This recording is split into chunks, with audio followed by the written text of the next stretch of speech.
2024년을 뜨겁게 달군 미국 배당 다우존스의 인기가 절세계좌 과세이원 이슈로 인해서 사그라들었습니다. 실제로 투자 규모와 절세계좌의 유형별로 얼만큼의 차이가 존재할지 직접 검증하는 내용을 지난 영상에서 다뤄보았는데요. ISA의 경우 비교적 짧은 기간으로 그 차액은 크지 않았지만 연금계좌의 경우에는 복리의 마법으로 그 차이가 아주 크게 벌어진 것을 확인할 수 있었습니다. 아마 투자자 유형별로 크게 나누면 세 가지로 정의될 것 같습니다. 생각보다 손해가 크지 않아서 그냥 기존의 방법을 고수하겠다는 의견이 있고요. 두 번째로는 나스닥이나 S&P 등으로 갈아탄다고 하시는 분도 있습니다. 마지막으로는 갈아타고 싶은데 대체 ETF를 못 찾는 경우인데요. 계속해서 미국 배당 다우존스를 모아간다고 하시거나 대안을 못 찾으신 분들의 경우 기존에 있던 이 상품이 비교적 로우 리스크 하이 리턴이라고 생각했기 때문일 겁니다. 나스닥을 선택하자니 지난 닷컴 버블 때 보였던 어마어마한 MDD가 걱정이실 것 같고 S&P 500을 선택하자니 뭔가 어중간한 수익률과 어중간한 위험 수준일 것 같아서 망설여지실 거라 생각합니다. 하지만 최근 10년간의 결과만 놓고 본다면 나스닥을 선택해야 맞는 것 같기도 한데요. 이러한 상황에서 어떠한 대안이 있을지를 한번 살펴보도록 하겠습니다. 이전 저희 채널 32번 영상에서 다룬 내용을 보면 슈드보다 수익률도 높은데 방어력도 더 좋았던 ETF들을 소개드린 적이 있었습니다. 비록 투자 테스트 기간은 2017년도부터로 길진 않았지만 해당 기간 성과를 보면 모트, DGRW, SPMO, 디보 이 4개의 ETF들은 모두 슈드보다 더 좋은 성과를 보여주었는데요. 여기서 좋은 성과란 비단 수익률만을 의미하는 것이 아닌 방어력도 더 우수했던 종목들이라는 겁니다. 수익률이 가장 높았던 ETF는 SPMO라는 종목으로 S&P 500 내 기업에 모멘텀 투자를 하는 특징이 있는 상품이었고요. 방어력이 가장 좋은 디보는 배당 성장주의 커버드콜 전략을 혼합하는 종목이었습니다. 아쉽게도 여기 나와 있는 ETF 중 슈드를 제외하면 모트라는 이 상품만 국내 버전이 있는데요. 종목명은 에이스 미국 와이드모트 동일 가중입니다. 디보의 경우에도 코덱스 미국 배당 커버드콜 액티브라는 명칭으로 상장되어 있고 작년 한 해에 미국 배당 다우존스를 압도하는 퍼포먼스를 보여준 종목이지만 현재 구성 종목은 디보와 달리 S&P 500 위주의 구성으로 되어 있어서 100% 일치하다고 보기엔 어려운 측면이 있습니다. 그래도 미국 배당 다우존스 투자자분들이 최근 이동한 경로를 살펴보면 코덱스 미국 배당 커버드콜 액티브 상품이 꽤나 많았던 것으로 보이고요. 국내 상품의 커버드콜이나 플러스 고배당주 등 국내 버전 ETF로 많이 이동해서 세금 이슈를 피해간 것으로 보이고 있습니다. 그렇다면 첫 번째로 에이스 미국 와이드모트 동일가중 ETF에 대해 말씀드려 보겠습니다. 구성 종목을 보면 다소 생소한 회사들이 많이 보이는데요. 우리에게 친숙한 기업들을 보면 슈드에도 편입되어 있는 브리스톨 마이어스가 있고 구글, 디즈니, 길리어드 사이언스와 같은 우량한 종목들이 포진되어 있습니다. 탑10 비중을 보셔도 낮은 수준인데요. 아무래도 이건 분산 효과가 좋다는 걸 의미할 수 있습니다. 모트가 상장된 시점은 2012년으로 동일기간 스파이와 배당 재투자를 고려하지 않은 PR 값을 보시게 되면 약 1% 정도 더 우수한 값이라는 걸 볼 수 있는데요. 심지어 MDD도 더 좋은 결과를 보여주고 있습니다. 배당 재투자를 한 결과치인 TR 값을 보아도 역시나 더 좋은 성과를 보여주고 있는데요. 현재 기준으로 보면 배당률은 두 ETF 모두 1% 초반대로 비슷한 수준입니다. 슈드보다 더 좋은 성과를 보여주었던 종목인데 여기에 더해 스파이보다도 약간이지만 더 좋은 결과를 보여주고 있었습니다. 그렇다면 이번에는 국내 버전에서도 동일한 결과가 나왔을지 한번 보도록 하겠습니다. 참고로 S&P 500 ETF 국내 버전은 타이거가 가장 오래되었고 2020년 8월에 상장을 했으며 에이스 미국 와이드모트 동일가중은 2018년 10월에 상장해서 오히려 S&P 500보다 더 오래된 종목이었습니다. 동일 기간 두 ETF의 성과를 보면 해당 기간 빅테크의 강세가 지속되었기 때문에 S&P 500이 약 1%가량 좀 더 앞서는 결과를 볼 수 있는데요. 다만 분산도가 뛰어나고 빅테크 쏠림이 없는 ETF다 보니 역시 MDD는 굉장히 훌륭한 모습을 보여주고 있었습니다. 이번엔 미국 배당 다우존스와도 비교해 보겠습니다. 배당을 제외한 PR에서는 더 우수한 수익률을 보여주었지만 배당 재투자를 감안하면 해당 기간 동안에는 미국 배당 다우존스가 조금 더 우수한 결과였는데요. 장기적으로 봤을 때는 모트가 우수했지만 해당 기간만큼은 슈드가 더 좋았던 것 같습니다. 아무래도 수수료 차이가 생각보다 크게 작용한 것 같은데요. 이 수수료 문제만 아니었어도 훨씬 더 좋은 성과를 보여주었을 것 같다는 생각이 듭니다. 에이스에서 이 영상을 볼 리 없겠지만 현재 상황에서 이 종목에 대해 비용 문제를 해결해 준다면 많은 투자자분들이 유익되지 않을까 개인적으로 생각하고 있습니다.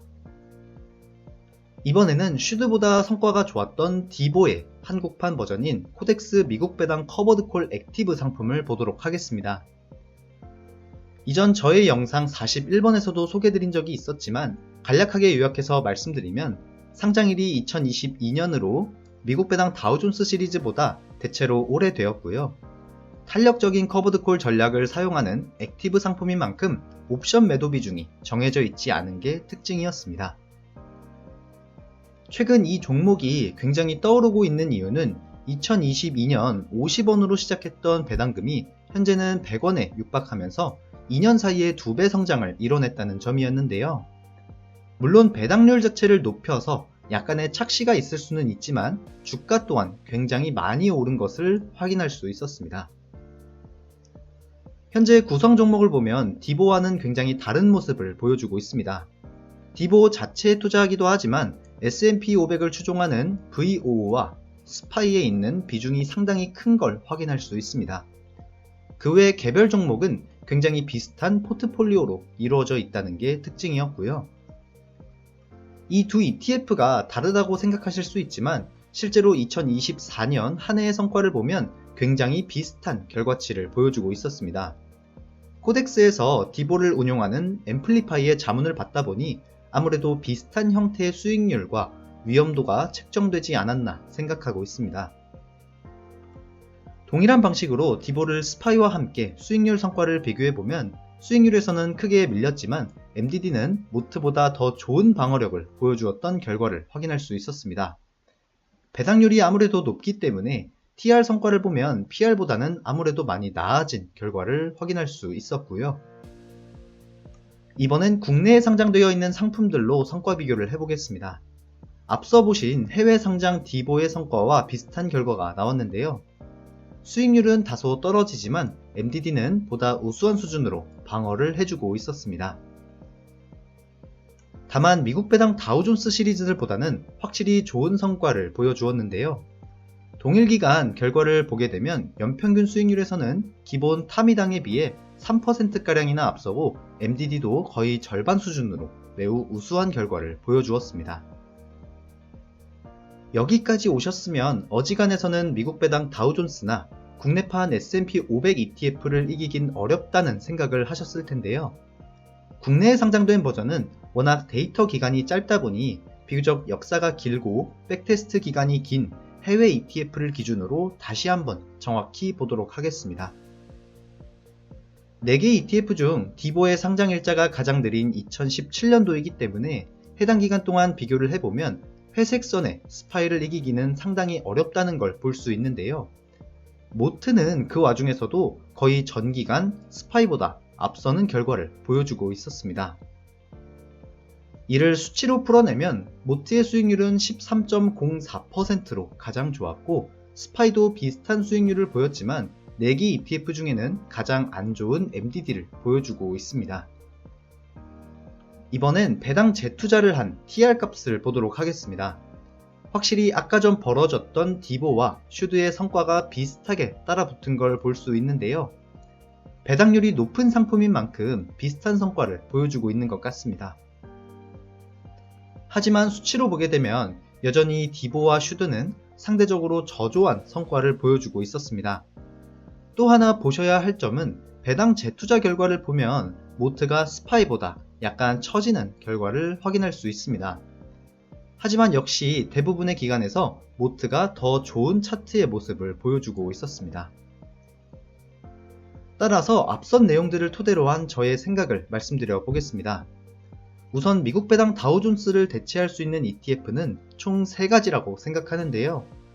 디보를 기초로 하는 코덱스 미국 배당 커버드 콜 액티브, 모트를 기초로 하는 에이스 미국 와이드 모트 동일 가중, S&P 500을 기초로 하는 타이거 미국 S&P 500 ETF 총 3가지입니다. 앞선 결과에서 보셨듯 모트가 가장 좋은 수익률과 안정성을 보여주었는데요. 하지만 스파이에 비해 0.3%가량 높은 배당률은 배당소득세 이슈에서 약간의 로스가 발생할 수 있다는 아쉬움과 총보수가 지나치게 높다는 점이 좀 불편한 사항이었습니다. 한국판 디보인 코덱스 미국 배당 커버드 콜 액티브의 경우도 여태 보셨던 상품 중 가장 안정성이 높기 때문에 MDD가 최상의 결과를 보이고 있었고, 옵션 프리미엄을 비과세로 해준다는 점은 아주 큰 장점이지만 스파이에 비해서 현저히 수익률 차이가 난다는 점은 단점이라고 생각하고 있습니다. 하지만 앞선 ETF들이 생소하거나 믿음이 가시지 않는다면 그냥 우리가 알던 상품인 S&P 500에 투자하시는 것도 상당히 좋은 선택지라고 볼 수 있습니다. 슈드보다 배당률이 적어서 배당소득세로 발생하는 손실이 비교적 적을 뿐만 아니라 MDD도 크게 뒤처지는 결과는 아니기 때문입니다. 또한 과거의 성과가 좋았다고 해서 앞으로의 미래를 예측할 수 없지만 미래를 예측해 볼 수 있는 유일한 수단은 과거의 성과 테스트이기 때문에 오늘의 내용을 잘 참고하셨으면 좋겠습니다. 오늘은 국내에 상장된 ETF들이 다소 백테스트 기간이 짧기 때문에 해외 ETF를 통해서 미국 배당 다우존스를 대체할 수 있는 종목들에 대해 알아보았습니다. 이번 일을 계기로 슈드보다 성과와 방어력에서 모두 우수했던 DGRW나 SPMO와 같은 종목들이 국내에 많이 상장되었으면 좋겠다는 생각을 하고 있습니다. 결과적으로 어떤 ETF를 선택하시든 믿음을 갖고 오래 보유하실 수 있는 종목이 가장 좋은 수익률을 안겨다 주시는 건 모두 알고 계실 겁니다. 많은 분들께 좋은 참고가 되셨길 바라면서 오늘은 여기까지 마치도록 하겠습니다.